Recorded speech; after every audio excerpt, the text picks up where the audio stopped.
What's going on, everyone? It's already time for round number 2 of the Supercross series in San Diego. So today we're going to get into our race day updates. We're going to go over the injuries that we've had so far. We're going to go over the conditions these guys are facing this weekend, the track design, the schedule, and everything else you guys might need to know as we get ready for the night show. So let's get into it. Alright, so the first thing we're going to get into is our injury report. So thankfully we're able to get through the first round without too many injuries, but we still are missing some riders and we did suffer a few injuries, so we're going to get into that. The first guy I want to talk about is Derek Drake. So this is somebody who I was pretty excited to see coming out. There was definitely some hype around him and his team as they were moving into the new season with new expectations, but unfortunately it sounds like he's still dealing with his Lyme disease and he's going to be sitting out at least the first half of the season, so really hate to see that for him. Then we also saw Ferry really riding pretty well at the beginning of the night, and then unfortunately he didn't go down. He didn't have anything crazy happen, but he did suffer a torn Achilles, so really hate that for him. It seemed like he was off to a rough start to his career last year, and it kind of seemed like he was turning things around, at least from the little bit that we got to see of him, and then unfortunately that was it. So it sounds like it's probably going to be season ending. Really hate to see that for him, but either way he's out. Then of course we have Jalek Swoll, who also tore his Achilles and he's out, so really hate to see that for him. I'm not sure that he'll be back this season either. Then unfortunately we're also missing Robbie Wageman, the teammate to Kelley. So he ended up going down in a practice crash and fracturing his wrist. I'm sure he will be back, but it won't be anytime soon. And then we have one guy who kind of remains to be seen, and that's Kelley, the guy we were just talking about. So he went down in practice at Anaheim, and he's pretty banged up. It sounds like, relatively speaking, he's okay, and he might be able to race. But as of right now, I don't have anything confirmed, so I can't really say for sure one way or the other. But keep your eye out for him if he can race tonight. Now on the 450 side, there's a lot less to talk about, which is a good thing. So we did see Bloss, unfortunately unable to finish the main event in Anaheim 1. Now, thankfully, he's all right. It's just because he suffered some bike issues. He did get tangled up with Joey Savacci, and he was unable to finish the race. He did make an attempt at it, but it just wasn't working. But he'll be back out on the line tonight, so look out for him. And then, of course, we have Christian Craig, who is still trying to recover from that torn ACL. He had surgery late in the year last year, so it's really hard to say at what point he'll be back. Really hate that for him, as it would have been cool to see him have a healthy offseason and come in swinging on that Yamaha. Seems like now it's going to be hard for him to really do much in Supercross at all this year. So shout out to Christian. I know he's kind of back on the bike, but he most definitely will not be with us this weekend. And while we're talking about who is in and who is out, we actually have a new top rider joining us this weekend in the 250 class, something that's definitely worth mentioning. Masterpool will be making his pro circuit Supercross debut this weekend. So I'm sure some of you may have already heard about this. It did cause quite a bit of a stir on social media. As we all know, Levi Kitchen ended up switching coasts at the last second due to not feeling well. Now, a lot of you have your opinions on that, but the facts are that Levi is out and Ty is now switching to West this round, and he's going to be finishing out the Supercross season on the West Coast. Obviously, it's not going to be a good look for only one pro circuit rider to be out there. A lot of people wanted to see Drew Adams make his pro debut. It sounds like we might still see that at some point, but it's going to take an injury to one of the other 5 riders. Fortunately, Levi Kitchen is not out. He's just switching to the East Coast. The interesting thing about Ty Masterpool racing the West Coast and being one round down is that it does take a little bit of a pressure off as far as him, trying to get a certain position in the points or whatever the case may be. He'll always have that excuse of, well, I missed a round, so it is a bit of a bummer to see him already behind the 8 ball when there really was no particular reason for it. I do kind of question the whole philosophy behind him not being there at Anaheim 1. Mitch has always said that he doesn't like to declare coasts early, so that way everyone's ready to make the debut in case there's any last minute changes. And we all kind of knew that Levi wasn't feeling great coming in, and it sounds like it could have been something that they could have prepared for by, say, having Ty and Levi both going out for free practice, and then when Levi's like, you know what, I just can't do it, Ty is already there, he's already ready to go, and he can just go ahead and jump in and he doesn't have to skip around. Worst case, no harm, no foul. He got to ride Supercross at, Anaheim 1, and then he's just going to go east. Either way, we're going to get to see Ty Masterpool this weekend, so I'm pretty excited about that. It didn't really look this way at the start of the preseason, but as of right now, it looks like the West Coast is actually kind of easier, at least if you zoom out and look at the whole top 10 or so riders. So this could actually be a good thing for Ty Masterpool as far as building his confidence in Supercross. I feel like it's going to be really hard to consistently be in that top 5 on the East Coast, unless you're really like one of those top podium guys. So I'm really curious to see how he can do in Supercross. We did see him starting to make 450 mains at the end of the Supercross season last year, so we know that he's at least a capable rider. Now, I was looking at the track map and some of the footage that we've seen of the track so far. I have a few interesting points that I want to make about that. But first, I just want to let you guys know the schedule for tonight. I know a lot of people were thrown off by the earlier start time at round number 1. And we do have another earlier start time, but it's a different earlier start time. So Race Day Live will be kicking off at 12 p.m. Pacific, and that's going to be for the start of A qualifying. So definitely make sure you guys tune into that if you're interested. And then as far as the night show, it's going to be kicking off at 5:30 p.m. Pacific, which would be 8:30 Eastern. So definitely kind of nice for you guys out there on the East Coast. You don't have to stay up till midnight just to watch Supercross. It is a little bit weird seeing opening ceremonies while it's still dusk out, but you know, at the end of the day, it's not that big of a deal. Now let's go ahead and jump into our track map and kind of break down the track a little bit and what we're thinking. And then after that, we're going to wrap things up with what we saw at press day. All right, so here we have the track map. There's quite a few things I want to talk about, so I'm just going to try to go through it as quickly as possible. Obviously, we're going to start off with a nice, more traditional start straight here. So nice sweeping left-hander. Nothing bad to say about it. It is a football stadium, so there's a lot more room up and down the stadium compared to baseball. So definitely should have a little less carnage off the start. And then right here on the first section, we have 5 rollers. So most of the guys are going to be trying to go double triple. Probably not going to be able to do that for most of the guys on the first lap. So, you know, it's going to be a little tight in there. But what I do like about this is everything's pretty small. Even if you are jumping, you're not going very high. So definitely some low risk as far as first lap. Let everybody funnel in and sort it out. Really like to see that. And then this next rhythm section here, I'm really excited for. There is a couple of pretty big lines.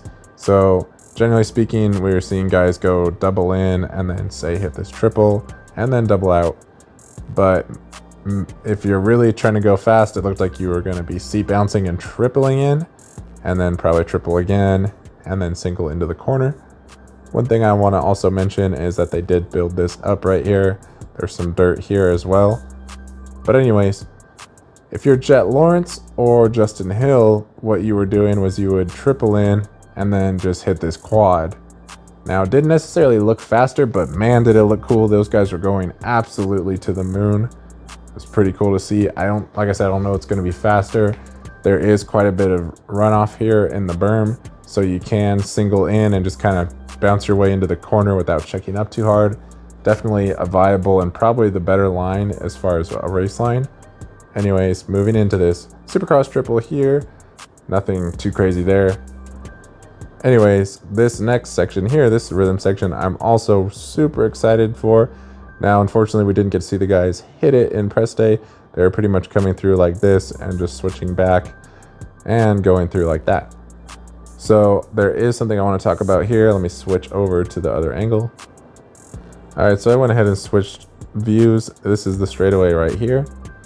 So let's talk about this in a little bit more detail. This first jump here is one of those table or step table things they've been building recently. And then you basically have a 5-pack of rollers after that.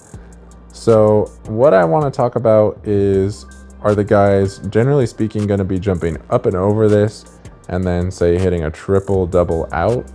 Or do we see somebody go for it and try to jump on top of the table here and go off and then either triple out, or could they even quad out? I really don't know that the quad out is realistic, but even if you just go off and then triple out, I think that's going to be a huge time saver. And what I like about this is that it is paired up with 2 bull turns and a whip section in between. So definitely some passing points here. Even if you can't make the block pass in this corner, what you could do is you could close up on the back wheel of somebody by hitting the alternate faster line, blitz through this whoop section, and then bam, you get the pass done in the next turn. So definitely some cool passing points potentially here. Now moving on to this straightaway here, we did get to see the guys hit that in press day. And pretty much you got 3 rollers, 2 tables, and a roller. And generally speaking, it looks like you're going to want to double in, scrub onto this table, go off, and then go back on, and then off once again. But if you're not doing that, what you're probably going to do is just double in, go over this table, and then go table over roller. Definitely slower, at least to the eye test. I don't see any reason why it would be faster, but that's the alternate line if you're not really vibing with the on-offs. Then as far as this speed check, it's more of just a big pile of dirt than a defined step up like in the rendering. But anyways, you're going to go over that, come back across the start straight, go across again, and then 1/3 time hit this supercross triple. And then we got something interesting here. So we have this sand section. It looks like we are in fact going to have some sort of a split down the middle, kind of like in the drawing here. So I'm assuming they're going to try to slow down this inside lane with some moguls or something. Keep an eye out for that. It'll be pretty cool to see if you can come through and absolutely rip this outside. And if so, can you carry your momentum and jump off of this roller all the way to the next roller? Or maybe not. That's something that we don't know because they obviously weren't hitting the sand section in press day. But if you can jump from this roller to this roller here, then does that open up the opportunity to potentially quad out? Probably not. They're not very big rollers, so you're not going to get a lot of hang time off of there. And man, would you really be cooking by the time you got to this corner over here. But that'd be really cool to see. I don't think it's going to happen. Probably going to go single over this. And then if anything, you might be able to triple instead of double, and then double into the corner instead of double triple. But that would be splitting hairs at this point. Anyways, that's going to go ahead and do it for the track section. Let's go ahead and get into what we saw at press day. All right, so we did hear some interesting things at press day. There's a few points I want to talk about. Unfortunately, it was kind of a light turnout for press day. Not a lot of the top riders were there. Just to name a few that come to mind that I didn't notice was guys like Roxon and Ty Masterpool, Garrett Marchbanks, and then the entire Star Yamaha team. But anyways, there was definitely some guys out there, and we definitely learned a few things. So let's talk about that. So the first thing I think that's worth mentioning is probably the elephant in the room, which is the Lawrence brothers. I don't think anybody, including themselves, had them finishing outside the top 10, especially both of them. Now, while you can point to a few different things as far as why that happened, the fact of the matter is it did happen, and there's got to be some things changed at this point. And interestingly enough, they were fairly open about some of the changes that they did make. And it sounds like one of the biggest changes is that they went ahead and changed their gear ratios on their bike. And that was because they found a setting that they thought that they liked that allowed them to ride around on the track more in second gear rather than having to be in first gear a little bit. But because of dropping their gear ratio down like that, it ended up causing the window on their starts to be a lot smaller. And if they missed that window, then they were, doing wheelies and all kinds of other stuff that they didn't want to be doing. So they went ahead and changed their gear ratio, and now they will have to utilize first gear a little bit more, but it does allow them to be getting more consistent and better starts. So keep that in mind if you guys are making any fantasy picks or making any bets. It should theoretically be a little bit better for them, at least off of the start. And then as far as their suspension and chassis settings, it sounds like they did find something to help settle that bike down. Pretty much anybody who was watching last week could tell that that bike looked pretty unsettled. We saw both of them crash at the end of the whoop section. And supposedly it sounds like from what they were saying that they were able to kind of tune that suspension in a little bit more to kind of just stabilize the bike, generally speaking. But, at the same time, it's hard to say exactly how much that's just them saying that because they have to believe it and how much of that is actually true. It'll be interesting to see if they really do bounce back this week. I definitely could see Jet winning regardless. But even if he doesn't win, just getting on the podium or just riding good is really all he needs to do here. He doesn't need to try to win the championship this weekend, but just keep himself in the fight. If they don't get off the start good, then they might be in some real trouble. I do actually kind of believe what they said about the gear ratio thing. I mean, it makes sense. So I feel like they probably are going to get much better starts this weekend. And if you put those guys up in the front off the start, then it's going to be tough to beat them. So keep your eye on that. Then I also wanted to talk about Justin Hill. Like I mentioned in the track preview portion of the video, he did hit that gnarly quad, and he's an absolutely gnarly rider. He's super capable, super skilled, and listening to him talk at press day, it sounds like he was not super impressed with that 8th place that he got last weekend. Most of us were really kind of blown away by that. Not that we've never seen him ride good. I mean, he is a past supercross champion, so we definitely know that he's capable, but we haven't seen anything like this out of him in the last few years. And it sounds to me like he might really have some high aspirations this season. And it sounds like he was happy and he was okay with that 8th place, but he definitely wasn't shocked by it. And he definitely wasn't settling for just top 10s.